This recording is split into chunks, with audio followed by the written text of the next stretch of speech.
మనం చాలామందిని చూసినప్పుడు చాలామంది చెడ్డ కార్యములు చేసినప్పటికీ వాళ్ళకి ఏమీ అవ్వకుండా ఇంకా అభివృద్ధి కలిగిన వారుగా ఉన్నారు.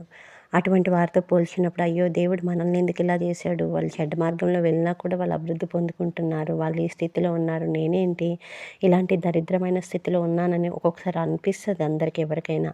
కానీ అది కొంతకాలం మాత్రమే. దేవుడే చెప్తున్నాడు, చెడ్డవారిని చూసి నువ్వు వ్యసన పడకు. ఎందుకంటే వాళ్ళు వాళ్ళు ఏ రీతిలో వెళ్ళారో వాళ్ళకి తగిన ఫలితం ఉంటదని. ఎందుకంటే గడ్డి వల్లే త్వరగా వాళ్ళు ఎండిపోతారంట. పచ్చని కూర చూడండి, ఆకుకూరలు చూడండి, అవి భూమి మీద నేల మీద ఉన్నంత సేపు ఎంత పచ్చగా ఉంటాయో, ఒక్కసారి అది కోసిన తర్వాత కాసేపటికే వాడిపోతాయి. అలాగే చెడ్డవారి జీవితాలు కూడా అంతే ఉంటాయి. ఎందుకంటే వారు చెడ్డ కార్యం చేసినప్పుడల్లా దేవుడు చూస్తున్నాడు, కానీ ఏదో ఒక రోజు వారికి శిక్ష విధించబోతున్నాడు.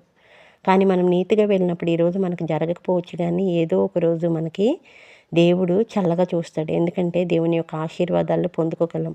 యోబు చాలా నీతిమంతుడే, కానీ యథార్థవంతుడే అయినప్పటికీ తను ఒకప్పుడు ఒక మంచి స్థితిలో ఉన్నాడు. మంచి కుటుంబం ఉంది. కానీ కొన్నాళ్ళ తర్వాత తన కుటుంబాన్ని, తన ఆస్తినంతా కోల్పోయాడు. అలాంటప్పుడు కూడా దేవుడిని దూషించకుండా దేవుని మీద ఆధారపడుతూ దేవుడు తప్ప మరొకటి లేదని అనుకున్నాడు. అప్పుడు రెండంతల ఆశీర్వాదం పొందుకున్నాడు. మన జీవితం